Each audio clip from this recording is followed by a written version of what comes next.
Imagina a cena comigo. Costa do México. Há 3.000 anos, o sol ainda não nasceu completamente. O céu tem aquele tom de dourado misturado com azul profundo. Os pescadores preparam suas redes, mãos calejadas movendo-se com a prática de gerações. E então, alguém aponta para o mar.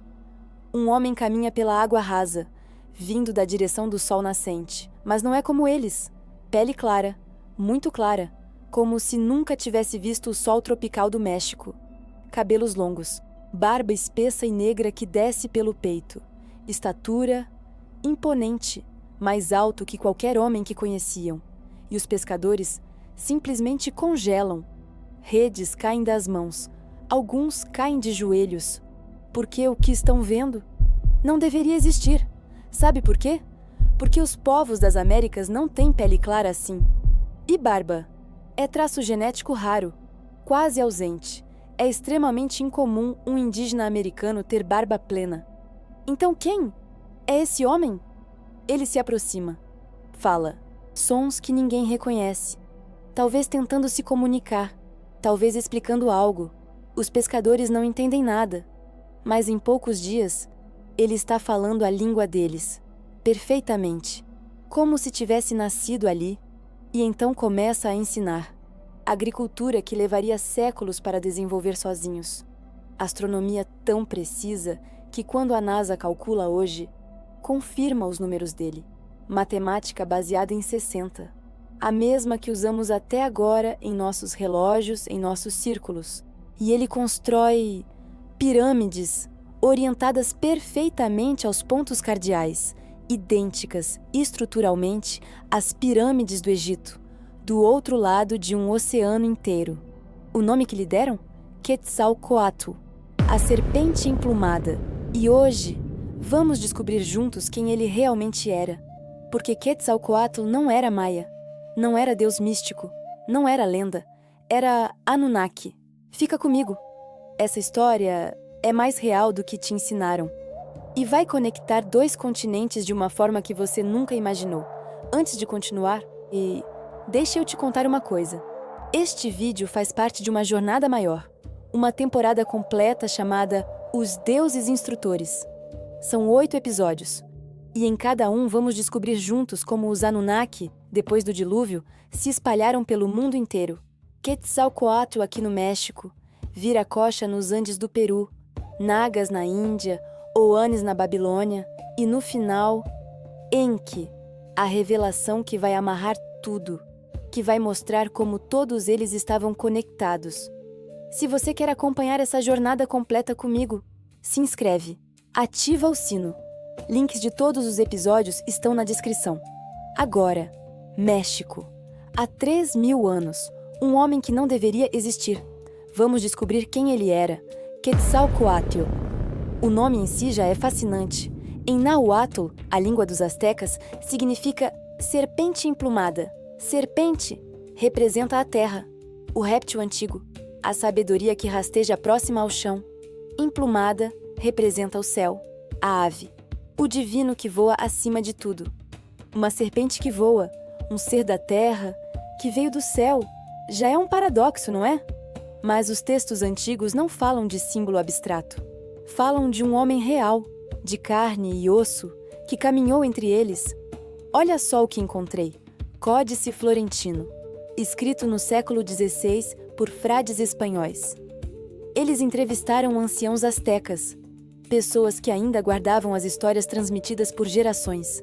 E eles descrevem assim: era homem branco, de grande estatura, fronte ampla, olhos grandes, cabelo longo, barba espessa e negra.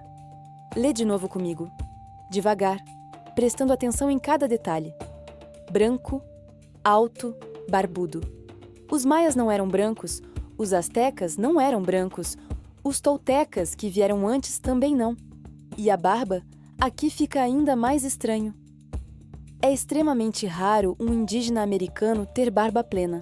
É traço genético que simplesmente não está presente na maioria das populações nativas das Américas. Então, de onde veio esse homem?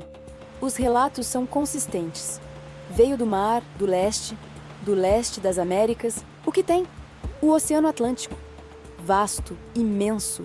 E do outro lado desse oceano, África, Europa e mais além, atravessando continentes, Mesopotâmia, Suméria, o lugar onde os Anunnaki governavam. Coincidência? Ou tem algo maior acontecendo aqui? Deixa tua impressão nos comentários. Eu realmente quero saber o que você pensa. Porque as evidências só ficam mais fortes. Mas não é só a descrição física que chama a atenção. É o que ele fez, o que ele ensinou. Porque o conhecimento que Quetzalcoatl trouxe para as Américas é exatamente, e eu digo exatamente mesmo, o que Enki ensinou na Suméria. E não estou falando de semelhanças vagas, do tipo, todo mundo aprende a plantar eventualmente. Estou falando de detalhes técnicos, de precisão, de conhecimento que não deveria existir ainda. Vem comigo, vamos olhar as evidências juntos. Quetzalcoatl ensinou os maias a cultivar milho. Mas milho já existia ali, não? Sim, mas não esse milho. O milho selvagem, chamado teuzinto, é bem diferente do milho que conhecemos. É pequeno, duro, quase incomível. O milho que comemos hoje é resultado de modificação genética. Seleção artificial, cruzamentos específicos entre variedades. E sabe quanto tempo isso deveria levar? Biólogos modernos estimam séculos, talvez milênios, de tentativa e erro, de plantar, observar, selecionar, cruzar, repetir. Mas os maias conseguiram em, o quê? Décadas? Como? Enki, na Suméria, ensinou exatamente os mesmos processos.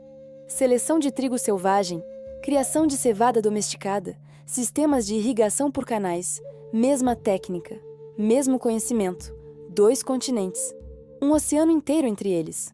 Interessante, não é? Mas espera, porque aqui algo realmente extraordinário acontece. O calendário maia. Eles calculavam que um ano tinha 365,2420 dias. Sabe qual é a medida que temos hoje? Com todos os nossos satélites, telescópios espaciais, computadores? 365,2422 dias. A diferença é de 0,002 dias. 0,2 de milésimo. É uma margem tão pequena que é quase impossível de medir. E eles sabiam. Há 3.000 anos. Como? Sem telescópios, sem instrumentos de precisão, sem tecnologia moderna, como conseguiram uma precisão que só alcançamos recentemente? Quetzalcoatl ensinou. Imagina a cena comigo. Noite no México Antigo.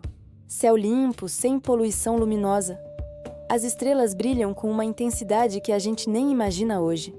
Quetzalcoatl está lá, apontando para o céu com dedos longos, traçando constelações invisíveis. Voz calma explicando movimentos celestiais, ciclos que se repetem, padrões que demorariam vidas inteiras para notar sozinho. E os anciãos maias, os 12 signos que usamos até hoje, ensinou a precessão dos equinócios, movimento tão lento que leva 26.000 anos para completar um ciclo. Como os sumérios sabiam de um movimento que leva 26.000 anos?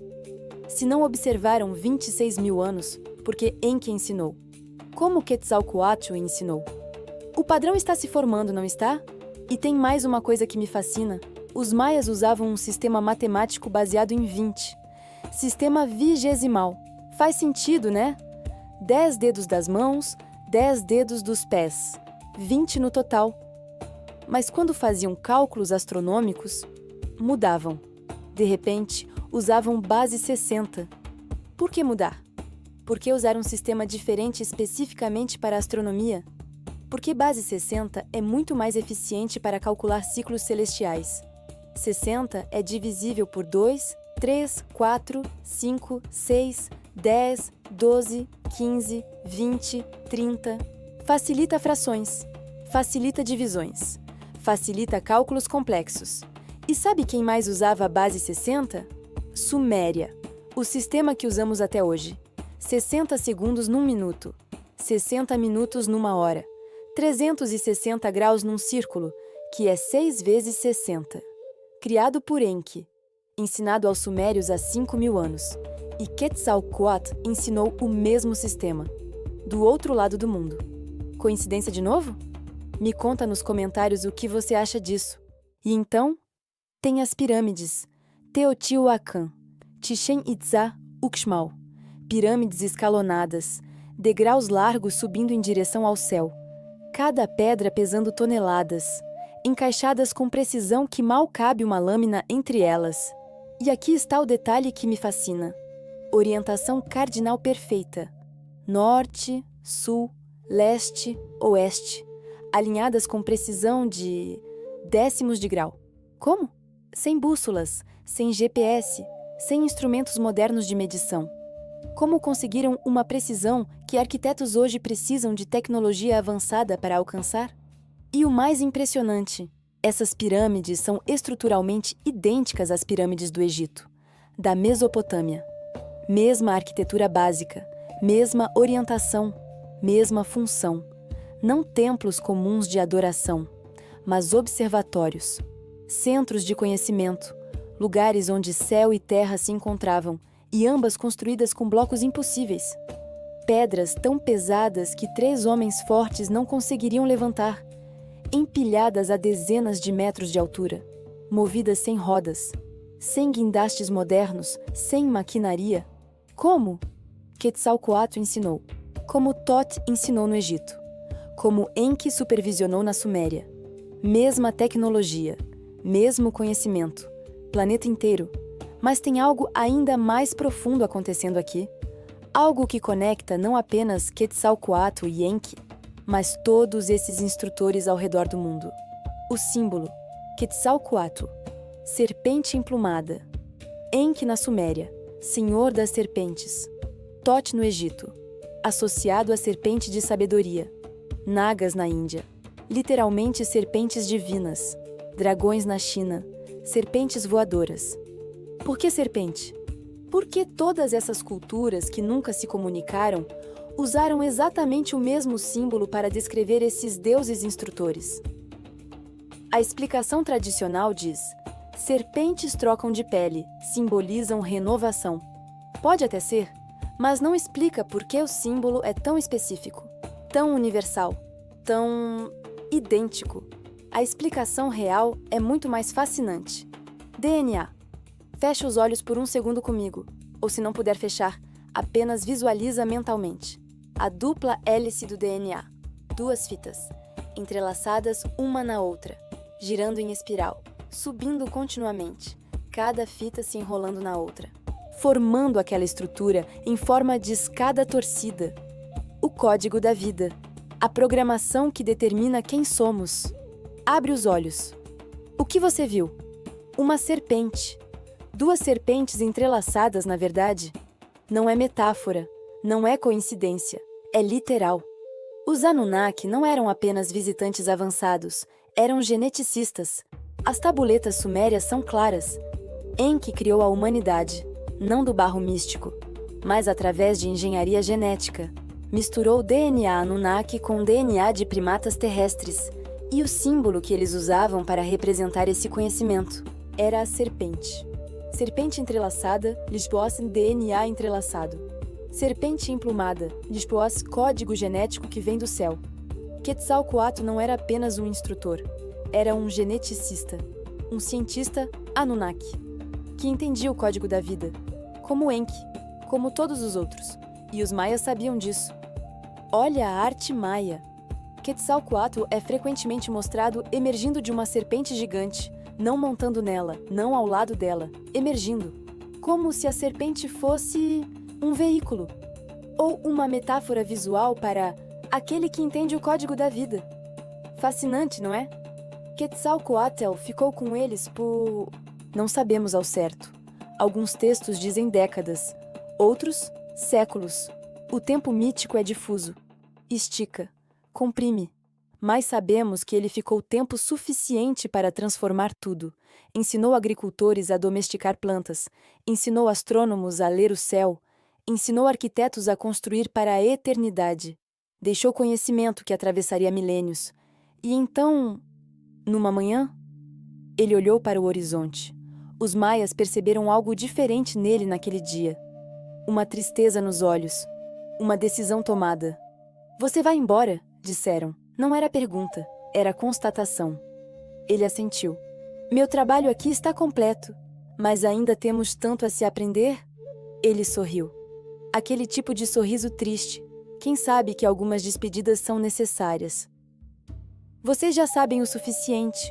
O resto depende de vocês. Vocês precisam caminhar sozinhos agora. E ele caminhou em direção ao mar, de volta ao leste, de onde havia vindo. Os relatos divergem sobre o que aconteceu depois. Alguns dizem que ele construiu uma jangada, entrelaçada de serpentes, de novo o símbolo do DNA, e navegou até desaparecer no horizonte. Outros dizem que ele simplesmente subiu, que uma luz dourada o envolveu, que ele ascendeu aos céus como se nunca tivesse pertencido à terra. Mas todos concordam numa coisa: ele nunca mais voltou. Mas antes de partir, fez uma promessa: eu voltarei, quando o tempo estiver certo. Voltarei do leste, e vocês me reconhecerão pelos sinais. E eles acreditaram, por séculos, por milênios, construíram templos para ele, mantiveram seus ensinamentos vivos, preservaram cada detalhe que ele havia compartilhado, esperando. E então, 1519, homens chegam do leste, do mar, pele clara, barbas longas em estruturas que flutuam. Os astecas as chamavam de templos que caminham sobre a água. E o imperador Montezuma acreditou. Acreditou que era ele, que Quetzalcoatl havia cumprido a promessa. Mas não era. Eram espanhóis, Hernán Cortés, conquistadores. E aquela crença, aquela fé de milênios na promessa de Quetzalcoatl, facilitou a conquista, porque no início não resistiram, não lutaram como poderiam, pensaram que era o retorno sagrado. Quando perceberam o erro, já era tarde, milhões morreram, impérios caíram, civilizações inteiras, apagadas. E Quetzalcoatl nunca voltou, pelo menos não da forma que esperavam. Então agora, vamos juntar tudo, todas as peças que vimos até aqui. Quetzalcoatl, um homem branco, barbudo, alto, que veio do mar, do leste, à direção da Mesopotâmia, que ensinou agricultura geneticamente modificada, que ensinou astronomia impossível para a época, que ensinou matemática baseada em 60, que construiu pirâmides orientadas perfeitamente, cujo símbolo era a serpente, o DNA, e que partiu prometendo retornar. Enki, Anunnaki da Mesopotâmia, criador da humanidade através de engenharia genética, que ensinou agricultura, astronomia, matemática, que supervisionou construções monumentais, cujo símbolo era a serpente. Associado às águas, teria vindo pelo mar?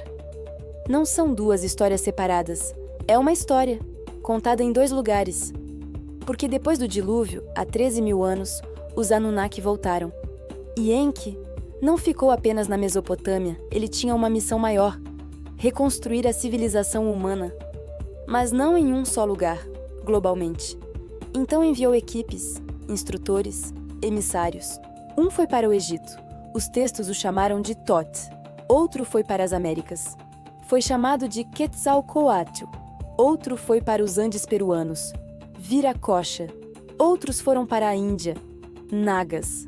Mesma missão, mesmo conhecimento, mesmo padrão, mesmo símbolo. E é por isso que as pirâmides são idênticas em todo o mundo. Por isso, os calendários são baseados nos mesmos cálculos. Por isso, a matemática segue os mesmos princípios. Não porque mentes humanas pensam igual, não porque descobriram independentemente, mas porque tiveram o mesmo professor, ou professores da mesma origem, seguindo o mesmo manual, executando o mesmo plano. Quetzalcoatl não era mito, não era deus místico inventado, não era lenda exagerada. Era um Anunnaki real, com uma missão real, que deixou evidências reais, que podemos medir, tocar, confirmar. E quando os espanhóis chegaram, séculos depois, e viram as pirâmides, os códices astronômicos, o conhecimento matemático, ficaram atônitos. Como vocês sabem tudo isso? E os anciãos maias, com aquela sabedoria tranquila de quem guarda segredos antigos, responderam: Quetzalcoatl nos ensinou. Quetzalcoatl, a serpente emplumada, o instrutor que veio do mar. Não era deus místico, não era metáfora. Era Anunnaki, real, físico, aqui. Ensinou civilizações inteiras, deixou conhecimento que atravessou milênios e que usamos até hoje. E então partiu. Como todos os instrutores partiram. Mas sabe o que me intriga? Por quê? Por que todos esses deuses fazem exatamente a mesma coisa? Chegam, ensinam, elevam, constroem e partem. Por que não ficam? Por que não governam permanentemente? Essa pergunta vamos explorar juntos no próximo episódio. Por que os deuses sempre ensinam e partem? A resposta vai te surpreender e vai explicar muito sobre como nossa própria civilização funciona até hoje. Sabe, se essa história te tocou de alguma forma, se te fez ver os maias de um jeito completamente diferente, se te fez questionar o que te ensinaram na escola, deixa um like, não por mim, mas porque histórias como essa merecem ser lembradas. Quetzalcoatl não é lenda, é história real que foi esquecida ou ignorada e merece ser contada. Se inscreve no canal, ativa o sino, porque essa é apenas a primeira parada da temporada 2, os deuses instrutores. Ainda vamos descobrir juntos por que todos eles partiram. E no final, Enki, a revelação que vai amarrar tudo. E me conta aqui nos comentários, você já tinha ouvido essa versão da história? Isso muda como você vê as civilizações americanas? Ou você discorda completamente? Eu leio todos os comentários e respondo a maioria. Adoro conversar sobre isso com vocês. E se você conhece alguém que ainda acha que aliens nunca estiveram aqui, manda esse vídeo. Mostra as evidências. Porque Quetzalcoatl aconteceu. Todos os episódios da temporada estão linkados na descrição. Você pode assistir na ordem ou pular para o que mais te interessa, mas eu recomendo assistir em sequência, porque cada peça conecta com a próxima. Nos vemos no próximo episódio. E lembra, os deuses não eram deuses, eram Anunnaki, e eles estiveram no mundo inteiro.